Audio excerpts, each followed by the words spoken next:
আসসালামু আলাইকুম, welcome to English apps. তো আজকে আমরা মূলত যে বিষয়টি নিয়ে কথা বলবো সেটা হচ্ছে নবম শ্রেণীর যে অ্যাসাইনমেন্ট দেওয়া হয়েছে ফিনান্স ও ব্যাংকিং সাবজেক্টের জন্য, সেই অ্যাসাইনমেন্টটা কীভাবে কী লিখতে হবে এবং সেই বিষয়ে আমরা আজকে একটু আলোচনা করব এবং বুঝিয়ে বলবো। তো প্রথমেই দেখা যাচ্ছে আমাদের এখানে টপিক যেটা দেওয়া আছে সেটা হচ্ছে অর্থায়নের ক্রমবিকাশ। এক্ষেত্রে হচ্ছে আমাদের অর্থায়নটা ধারণা বা অর্থায়ন জিনিসটা কি সেই বিষয়ে লেখা লাগবে প্রথমেই, এরপর সেটা অর্থায়নের ক্রমবিকাশ এবং লাস্টে একটা উপসংহার লিখতে হবে। তো এটা মূলত আমাদের প্রথম চ্যাপ্টার থেকে দেওয়া, যে অর্থায়ন ও ব্যবসা অর্থায়ন অধ্যায়। আর এই অ্যাসাইনমেন্ট তৈরির ক্ষেত্রে আমাদের কিছু নির্দেশনা দেওয়া আছে। নির্দেশনাগুলোর প্রথমটা হচ্ছে যে এটা অর্থায়ন চ্যাপ্টার, প্রথম চ্যাপ্টার থেকে দেওয়া, এবং সেখানে এটা অ্যান্সার পাওয়া যাবে। এবং যে মূল বিষয়টা সেটার মধ্যে যা লেখা লাগবে সেটা হচ্ছে যে শিল্প বিপ্লবের পর থেকে বিশ্ব বাণিজ্য সংস্থা বা ওয়ার্ল্ড ট্রেড অর্গানাইজেশন আত্মপ্রকাশ পর্যন্ত অর্থায়নের ক্রমবিকাশের উল্লেখযোগ্য যে ধাপগুলো আছে সেগুলা 300 শব্দের মধ্যে বর্ণনা করা লাগবে, এবং এক্ষেত্রে অবশ্যই দশক উল্লেখ করা লাগবে, মানে পয়েন্ট আউটগুলো দশক ভিত্তিক করা লাগবে। আর এক্ষেত্রে হচ্ছে আর্থিক কার্যাবলী পরিবর্তনের বিবরণ থাকতে হবে, মানে হচ্ছে যে আমাদের যে অর্থায়নের কার্যাবলীগুলো সময়ের সাথে সাথে পরিবর্তন হয়েছে এবং কি কি জায়গায় কি কি ধরনের পরিবর্তন দেখা গেছে বিভিন্ন সময়ে, সেই বিষয়টা আমাদেরকে উল্লেখ করা লাগবে। তো কথা না বেরিয়ে শুরু করা যাক। আমি যেটা নিয়ে কথা বলবো সেটা হচ্ছে অর্থায়নের ক্রমবিকাশ। আসলে অর্থায়ন জিনিসটা কি সেই বিষয়টা আমাদের প্রথমে লেখা উচিত অ্যাসাইনমেন্টের ক্ষেত্রে। অর্থায়ন হচ্ছে তহবিল ব্যবস্থাপনার সাথে সম্পর্কিত যাবতীয় কার্যাবলী। মানে হচ্ছে যে তহবিল মানে হচ্ছে অর্থ বা টাকা, আমাদের অর্থে যে ব্যবস্থাপনা করা লাগবে। ব্যবস্থাপনা মানে হইতেছে যে টাকা পয়সা ম্যানেজ করা। এই ম্যানেজ করার জন্য আমাদের যা যা করা লাগবে, যে কই থেকে টাকাটা আসবে, কোথায় সেটা বিনিয়োগ করা হবে, কোথায় বিনিয়োগ করলে আমার জন্য বেটার হবে, কোথা থেকে টাকা সংগ্রহ করলে আমার জন্য বেটার হবে, সেই সব কিছুই হচ্ছে কি আমাদের অর্থায়নে অন্তর্ভুক্ত। যেমন এখানে একটা সংজ্ঞা দেওয়া হচ্ছে যে কোন উৎস থেকে কি পরিমাণ তহবিল সংগ্রহ করে সেটা কোথায় কি পরিমাণে বিনিয়োগ করলে সর্বোচ্চ মুনাফা অর্জন করা সম্ভব হবে, সে সংক্রান্ত পরিকল্পনা প্রণয়ন ও বাস্তবায়ন সংক্রান্ত যাবতীয় কাজ অর্থায়ন অন্তর্ভুক্ত। তার মানে কি দাঁড়ালো, আমরা কোন উৎস থেকে টাকা সংগ্রহ করব এবং কি পরিমাণে সংগ্রহ করব।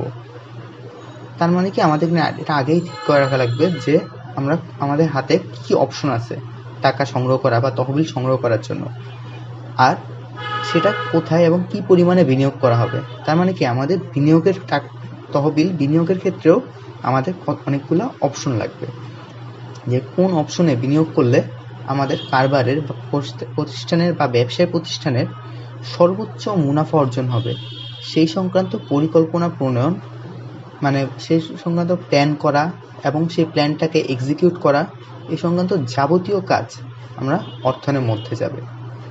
তো অর্থায়নের ক্ষেত্রে কিন্তু আমাদের একটা বিষয় মাথায় রাখা উচিত, প্রত্যেকটা প্রতিষ্ঠান হোক সেটা পরিবার হোক, মানে সব মানুষেরই বা সব জায়গায় আমাদের কিন্তু অর্থায়নের প্রয়োজন আছে।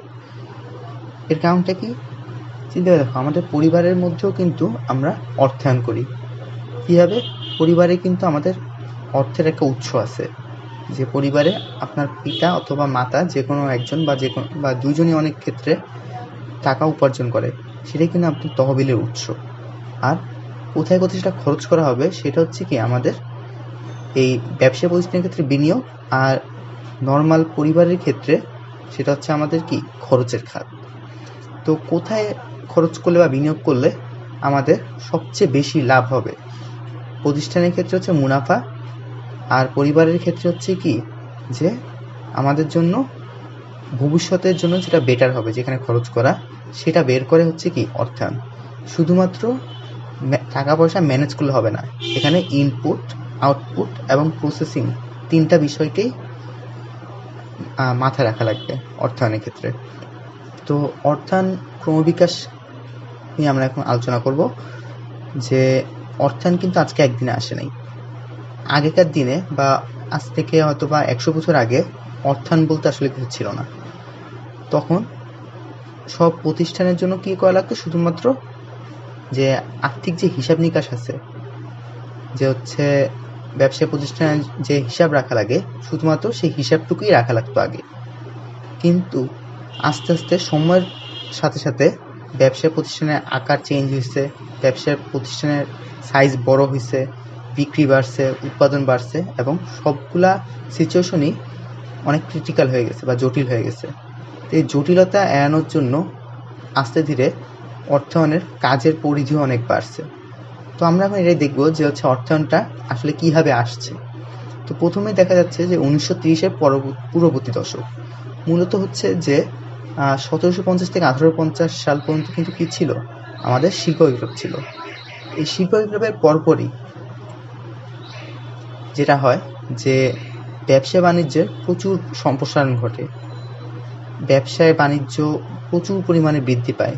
এর কারণ কি, স্টিম ইঞ্জিন আবিষ্কার। স্টিম ইঞ্জিন আবিষ্কারের কারণে আমরা প্রায় প্রতিটা উৎপাদনের খাতেই কিন্তু কি ব্যবহার করা শুরু করি, যে মেশিনারিজ ব্যবহার করা শুরু করি। মেশিনের মাধ্যমে ব্যবহার করার কারণে কি হয়, আমাদের উৎপাদন বাড়ে, উৎপাদন করা যে কোনো প্রোডাক্ট উৎপাদন করা আরও সহজ হয়। প্লাস স্টিম ইঞ্জিনের কারণে কিন্তু আমরা সমুদ্র পাড়ি দেওয়া, প্রথমবারের মতো এফিসিয়েন্টলি সমুদ্র পাড়ি দেওয়া সম্ভব হয়। তো যার কারণে কি হয়, আমাদের বাজারের পরিধিও কিন্তু বেড়ে যায়। যে আগে শুধুমাত্র একটা উপমহাদেশের মধ্যেই বাজার বিস্তৃত ছিল, যে হয়তোবা বাংলাদেশ থেকে শুধুমাত্র ইন্ডিয়াতে প্রোডাক্ট কেনা বেচা করা যেত। কিন্তু যখন দেখা গেল যে হচ্ছে স্টিম ইঞ্জিন আবিষ্কার হইলো, এরপরে কিন্তু হচ্ছে কি একটা উপমহাদেশ থেকে অন্য উপমহাদেশেও পণ্য কেনা বেচা করার সুযোগ তৈরি হয়। যার কারণে হচ্ছে আমাদের উৎপাদন বাড়ে, বাজারও বাড়ে। তো এগুলো আমাদের আসলে আজকে বিষয় না, আজকে বিষয় হচ্ছে 1930-এর পূর্ববর্তী দশক, সেই সময় কি হয়। তো 1930 সালের আগে মানে মোটামুটি 1920 থেকে 1930 পর্যন্ত এই টাইমটার মধ্যে যেটা হয় যে যুক্তরাষ্ট্রের তেল ও স্টিল কোম্পানিগুলা একত্রিত হয়ে থাকে, যার কারণে যে যারা হচ্ছে আর্থিক ব্যবস্থাপক ছিল তাদের কাছে একটা মেইন গুরুত্ব পায় যে কীভাবে কোন প্রতিষ্ঠানের সাথে কোন প্রতিষ্ঠান একত্রিত করলে সেখান থেকে প্রফিট বাড়ানো যাবে। যেমন মনে করো হচ্ছে একটা কোম্পানি যারা হচ্ছে সরিষা উৎপাদন করে, আরেকটা কোম্পানি হচ্ছে সরিষার তেল বাজারে বিক্রি করে। এখন দুটা কোম্পানি যদি একত্রিত করা হয় তাহলে কিন্তু অনেকগুলো লাভ আছে। প্রথম লাভটা হচ্ছে তারা নিজেরাই সরিষা উৎপাদন করতেছে এবং তারা নিজেরাই বিক্রি করতেছে। তো এই ধরনের চিন্তাধারা থেকে মূলত যুক্তরাষ্ট্রের তেল ও স্টিল কোম্পানিগুলা একত্রিত হয়ে থাকে। তো এখানে তেল কোম্পানি বলতে মূলত এডিবল অয়েল বা হচ্ছে খাওয়ার তেল বুঝাচ্ছে না, এটা মূলত হচ্ছে যে কি বলা যায়, গাড়িতে যে তেল ইউজ হয় ওইসব তেলের কথা বোঝানো হচ্ছে। যুক্তরাষ্ট্রের তেল আর স্টিল কোম্পানিগুলা একত্রিত থাকে যাতে তারা বাজারে তাদের ডোমিনেন্স বা হচ্ছে অবস্থান শক্ত করতে পারে, আর পাশাপাশি তাদের মুনাফাও বাড়বে। ওকে, তো তাদের মূলত চিন্তাধারা ছিল এরকম যে হচ্ছে তারা যদি একত্রিত হয় তাহলে হচ্ছে তারা বাজারে অনেক বেশি হচ্ছে প্রভাব খাটাতে পারবে, আর পাশাপাশি তাদের হচ্ছে খরচের পরিমাণও কমানো যাবে। কিন্তু 1930-এর দশক দেখা গেল যে বাস্তবে আসলে জিনিসটা হয় না এরকম। বাস্তবে দেখা গেল কোম্পানিগুলা যারা একত্রিত হয়েছিল তাদের ম্যানেজমেন্টে বিভিন্ন ধরনের সমস্যা শুরু হয়। বিভিন্ন সমস্যা বলতে তারা ম্যানেজমেন্টে, এখন একটা প্রতিষ্ঠানের তো একজন সিইও থাকে বা একজন চেয়ারম্যান থাকে। দুইটা প্রতিষ্ঠান যখন একত্রিত হয়ে গেল, দুজন চেয়ারম্যানের কিন্তু থাকা সম্ভব না, এখন চেয়ারম্যান হবে একজন। তো একজন চেয়ারম্যান হলে কিন্তু তখন আরেকজন কই যাবে। তো এটা নিয়ে তাদের মধ্যে মারামারি লেগে যায় বা হচ্ছে তাদের মধ্যে বিভিন্ন ধরনের সমস্যা তৈরি হয়, যে সমস্যাগুলোর কারণে প্রতিষ্ঠানের আর্থিক অবস্থা খারাপ হতে থাকে, কারণ তাদের ম্যানেজমেন্ট কেউ কাউকে মানতে যেতেছে না। তো এসবের কারণে আলটিমেটলি কোনো লাভ হয় নাই, টোটালি লস হয়। তো হচ্ছে এই সময় দেখা গেছে যে বিভিন্ন কোম্পানিগুলোর অবস্থা খারাপ হতে থাকে। এই কোম্পানিগুলোতে বিভিন্ন আর্থিক প্রতিষ্ঠান, ব্যাংক, বিমা কোম্পানি ইনভেস্ট করছিল বা টাকা ঋণ দিয়েছিল।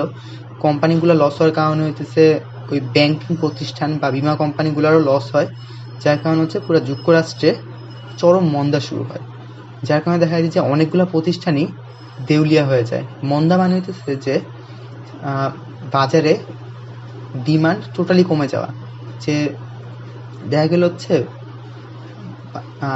আগে একটা প্রোডাক্ট কিনতে 100 জন মানুষ, এখন 50 জনও কিনতে যাচ্ছে না। এখন না কিনতে চাওয়ার বিভিন্ন কারণ থাকতে পারে। যে প্রথম কারণ হতে পারে যে হচ্ছে প্রোডাক্টের কোয়ালিটি ভালো নাই, আরেকটা কারণ হতে পারে যে মানুষের টাকা পয়সা নেই। তো মানুষের যখন টাকা পয়সা কমে যায় তখন কিন্তু আলটিমেটলি দেখা যায় কি যে মানুষ কিনতেছে না প্রোডাক্ট, যার কারণ হচ্ছে কোম্পানি কিন্তু বিক্রি কমে গেছে। তো কোম্পানি বিক্রি কমলে কিন্তু আলটিমেটলি কোম্পানির কাছেও টাকা নেই, তারা উৎপাদন করতে পারতেছে না, জিনিসটা সাইকেল আকারে ঘুরতে থাকে, যে ক্রেতা না থাকলে বিক্রিও হবে না, বিক্রি না হলে টাকাও আসবে না, টাকা না আসলে উৎপাদনও করা যাবে না, আলটিমেটলি টোটাল প্রসেসটাই স্লো হয়ে যাবে। তো এই স্লো প্রসেসিং ক্ষেত্রে অনেক প্রতিষ্ঠানগুলোর কাছে টাকা পয়সা থাকে না, তারা ঋণ পরিশোধ করতে পারে না, যখন প্রতিষ্ঠানগুলো দেউলিয়া হয়ে যায়। তো এই দেউলিয়াত্ব থেকে বাঁচানোর জন্য বিভিন্ন সিস্টেম করা, সেটা হচ্ছে আর্থিক ব্যবস্থাকে প্রধান কাজ হয়ে থাকে 30-এর দশকে। এরপর 1940-এর দশকে আরেকটা সমস্যা বড় হয়ে থাকে, সেটা হচ্ছে তারল্য সংকট। 30-এর দশকে যে আছে মন্দা তৈরি হয়েছিল, মন্দার কারণে কি হয়েছিল, যে কোম্পানিগুলো বিক্রি কমে গেছে। বিক্রি কমলে কিন্তু কি হয়, টাকা পয়সা কমে যায়। টাকা পয়সা যদি কমে যায় তখন হচ্ছে কোম্পানিগুলা তাদের চলতি ব্যয় নির্বাহের জন্য যে নগদ টাকা লাগে বা চলতি খরচ, যেমন হচ্ছে তার প্রতিষ্ঠানের কর্মচারীদের বেতন ভাতা দেওয়া, এইসব কাজগুলো করার জন্য তাদের কাছে তারল্য বা নগদ টাকা একটা সংকট দেখা দেয়। তখন আর্থিক ব্যবস্থাকে নতুন কাজ একটা যোগ হয়, সেটা হচ্ছে নগদ প্রবাহ ব্যবস্থাপনা, যে কিভাবে নগদ টাকাকে বেশি দিন প্রতিষ্ঠানের মধ্যে রাখা যায় এবং নগদ টাকা সর্বোচ্চ ব্যবহার সম্ভব করা যায়। এরপর 1950-এর দশক, বিনিয়োগ প্রাক্কলন। তো 50-এর দশকে যেটা হইলো, যে কোম্পানিগুলা আগের দশকে নগদ প্রবাহ সঠিক ব্যবস্থাপনা করার কারণে তাদের কাছে নগদ টাকা যথেষ্ট পরিমাণে ছিল 50-এর দশকে। এখন টাকা যে আছে এটা কোথায় বিনিয়োগ করা হবে?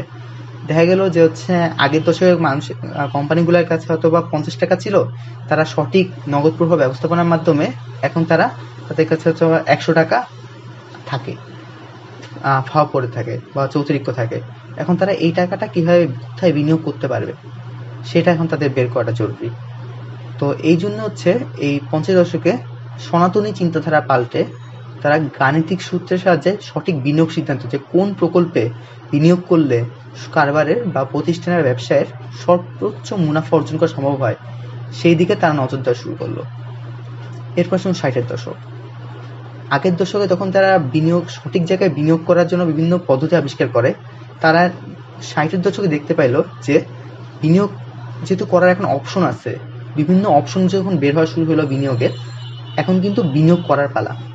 এখন বিনিয়োগ করতে যা দেখলো যে তাদের কাছে ছিল হয়তো বা 100 টাকা, কিন্তু বিনিয়োগ করার জন্য তাদের লাগবে হচ্ছে হয়তো বা 1000 টাকা। এখন বাকি 900 টাকা কই থেকে আসবে? এই সময় তারা তহবিল সংগ্রহের জন্য চিন্তা করলো যে হচ্ছে শেয়ার বাজার প্রথা শুরু হয়, যে শেয়ার বাজারকে তারা প্রাধান্য দেওয়া শুরু করলো তহবিল সংগ্রহ করার ক্ষেত্রে। আগে শুধুমাত্র হচ্ছে ঋণ নিয়েই ব্যবসা চালানো হতো, এখন তারা চিন্তা করলো যে না, আমি একটা পাবলিক লিমিটেড কোম্পানি দিব, যেখানে শেয়ার বাজারে আমরা কোম্পানির শেয়ার বিক্রি করব। এই শেয়ার বিক্রির মাধ্যমে আমরা তহবিল সংগ্রহ করব। শেয়ার বিক্রি কোনো লাভ আছে, ঋণ গ্রহণ করলে ঋণের টাকা ফেরত দেওয়া লাগে, শেয়ার হোল্ডারদেরও কিন্তু টাকা ফেরত দেওয়া লাগে না, কারণ শেয়ার হোল্ডাররা যদি তখন টাকা লাগবে তখন একজনের শেয়ার আরেকজনের কাছে সেল করে টাকা পাইতে পারে। তো কোম্পানি টাকা ফেরত দেওয়া লাগে না, কোম্পানি কি করতে পারে, টাকাটাকে বারবার খাটাতে পারে ব্যবসায়। তো এটা কিন্তু কোম্পানির লাভ আছে অনেক, কারণ তাদেরকে টাকা ফেরত দেওয়া লাগে, ঋণ নিলে টাকা ফেরত দেওয়া লাগে। তো ওই বিষয় না, জিনিস হচ্ছে শেয়ার বাজার সম্প্রসারণ হয় 60-এর দশকে। আবার এই সময় শেয়ার বাজারে আসার কারণে তো চিন্তা করে দেখো যে শেয়ার হোল্ডারদের কিন্তু টাকা ফেরত দেওয়া হয় না। তার মানে কি হবে, কোম্পানি সবসময় চেষ্টা করতে হবে শেয়ার হোল্ডাররা যদি 100 টাকা বিনিয়োগ করে থাকে, তাদের ওই 100 টাকা যেন বৃদ্ধি পায়, মানে কোম্পানির ভ্যালুয়েশন বা কোম্পানির যে টোটাল ভ্যালু ওটা যেন বৃদ্ধি পায়, সেই দিকে তারা নজর দেওয়া শুরু করলো। তার মানে কি, এই 60-এর দশকে হচ্ছে মেন বিষয় যে সম্পদ সর্বাধিকরণের দিকে মনোযোগ দেওয়া হলো। আর এই সময় হচ্ছে পাশাপাশি আমরা ঝুঁকি নির্ণয় করা সম্ভব হয়, মূল্যায়ন মডেল তৈরি করি, পোর্টফোলিও নিয়েও কাজ করা শুরু হয়। এই বিষয়গুলো নিয়ে আমরা তারপরে অন্য একদিন বলবো। এবার 70-এর দশক, এই সময় হচ্ছে ঝুঁকি পরিমাপ করা। তো এই দশকের উল্লেখযোগ্য বিষয় হচ্ছে যে কম্পিউটার আবিষ্কার তো আরও অনেক আগে হয়, কিন্তু হচ্ছে কম্পিউটার অ্যাভেলেবল হয়ে যাওয়ার কারণে গাণিতিকভাবে ঝুঁকি পরিমাপ করা সম্ভব হয়। মানে হচ্ছে আগে হচ্ছে আমরা ঝুঁকি জাস্ট আমরা থিওরিটিক্যাল জানতাম যে ঝুঁকি জিনিসটা কি, যে আমাদের একটা টার্গেট ছিল, টার্গেটটা আমরা অ্যাচিভ করতে পারিনি, ওইটাই আমাদের ঝুঁকি বা অনিশ্চয়তা, বা আর্থিক টার্গেট ওইটাকে আমরা ঝুঁকি বলি।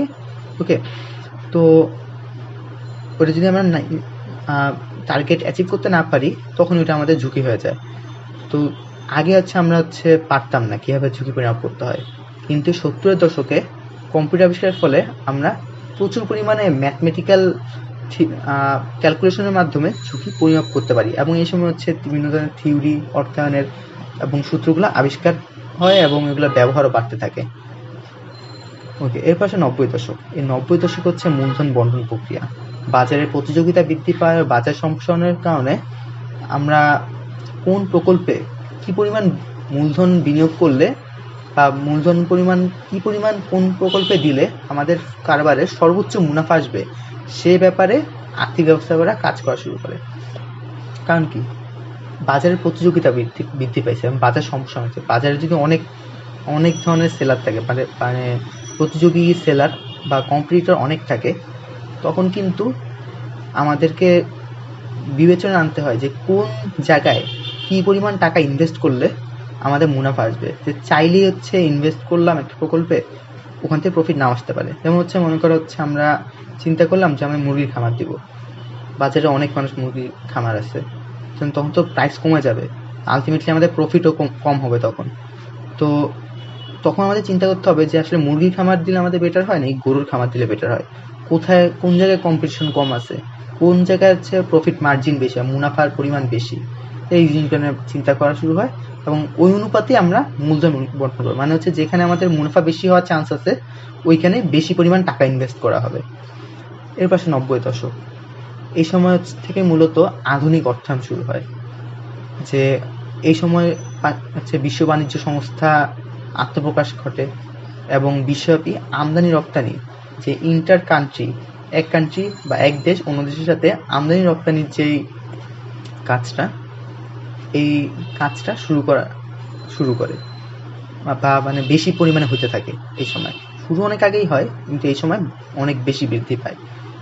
আর ওয়ার্ল্ড ট্রেড অর্গানাইজেশন মূলত কী করে, ওরা আমদানি রপ্তানির ক্ষেত্রে বিভিন্ন নিয়মকানুন থাকে। এই নিয়মকানুনগুলা যাতে কোনো দেশের বিপক্ষে না যায়, এই বিষয় নিয়ে খেয়াল রাখে।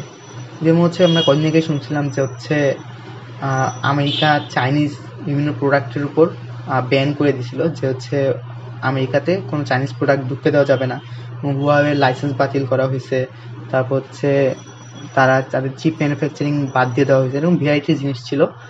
তো এইগুলা যাতে না করতে পারে, সেই দিকে নজর দিতে ওয়ার্ল্ড ট্রেড অর্গানাইজেশন। তো এভাবে মূলত শিল্প বিপ্লবের কারণে যখন আমাদের উৎপাদন, বিক্রয় এবং বাজার বৃদ্ধি পায়, তখন এই প্রয়োজনের তাগিদে মূলত অর্থায়নের শাখা প্রশাখা বৃদ্ধি পায় বা অর্থায়নের কার্যপরিধি বৃদ্ধি পায়। আর যখন সিচুয়েশনটা এমন হয় যে অর্থায়ন বা কীভাবে তহবিল সংগ্রহ করা হবে এবং কোথায় বিনিয়োগ করা হবে সেখানে যত জটিল হতে থাকে, তত অর্থায়ন গাণিতিকভাবে এই সমস্যাগুলোর সমাধান উপায় বের করতে থাকে। যার কারণে আস্তে আস্তে বিশ্বব্যাপী আর্থিক অবস্থায় কাজের গতি বাড়ে।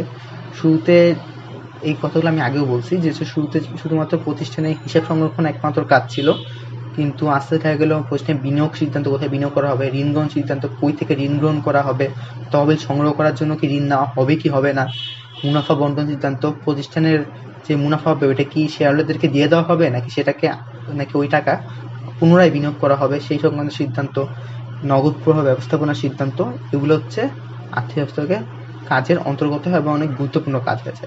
তো আজকে এই পর্যন্তই। Thank you.